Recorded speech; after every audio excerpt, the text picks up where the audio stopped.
Asalaamu calaykum. Soo dhawaada asxaabta. Caawa waa Jimco. Waxaan kaa codsanayaa inaad ku saliso xabiibkeena Maxamed. Naxariis iyo nabadgelyo korkiisa ha ahaatee. Waxaan ka hadli doonaa qiso ah in cashar laga barto, sidoo kale mudan in lagu cibro qaato.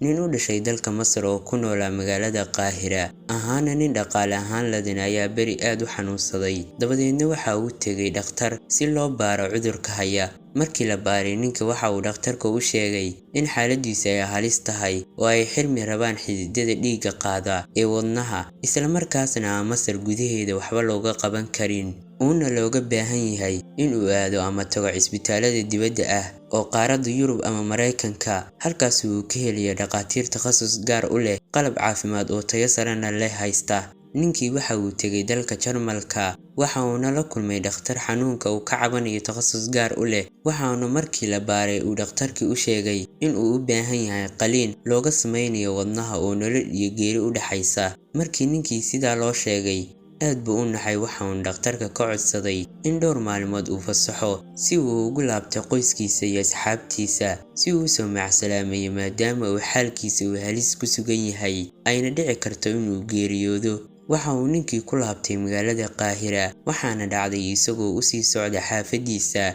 ayuu waxa uu arkay haweeney meel hilibka lagu iibinayo agteeda qashin lafa ka guranaysa. Dabadeedna intuu istaagay ayuu gabadhii weydiiyey sababta ay lafaha qashinka u guranayso. Gabadhii waxay ugu jawaabtay, caruur yaryar oo aan dhalay baan lafaha qashinka uga gurayaa, dabadeedna intaan u kariyo ayaan maraqa ka soo baxsiiyaa. Ninkii ayaa intuu naxay soo kaxeeyay haweeneydii, waxaana u geeyay nin uu garanayay oo hilib ku iibinaya goob u dhoweyd. Waxa uuna ku yiri, gabadhan toddobaad kasta waxaa siisaa hilibka ay u baahan tahay, lacagteedana aniga ayaa bixinaya inta aan noolahay. Iyadiina waa uu sheegay. Sidoo kale waxa uu ku caawiyay lacago ay muddo biil ka dhigtaan iyada iyo carruurta. Gabadhii ayaa intii aad u faraxday ayay si qalbi furnaan ah ugu ducaysay, iyadoo leh Eebbe ha ku siiyo caafimaad waara iyo cibaado suuban.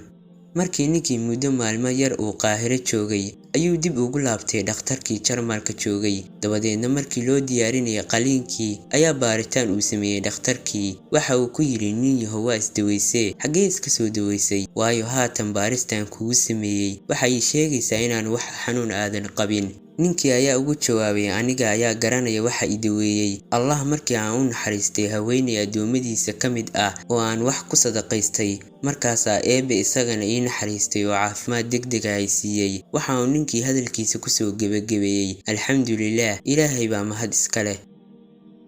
Haddaba qisadan waxaan ka baranaynaa in aan sadaqada baxsano, sidoo kale waxay naga badbaadinaysaa sadaqada dhammaan wixii musiibo ah oo kugu soo socda oo aadan ogeyn. Marka insha Allah aan ku dadaalno bixitaanka sadaqada.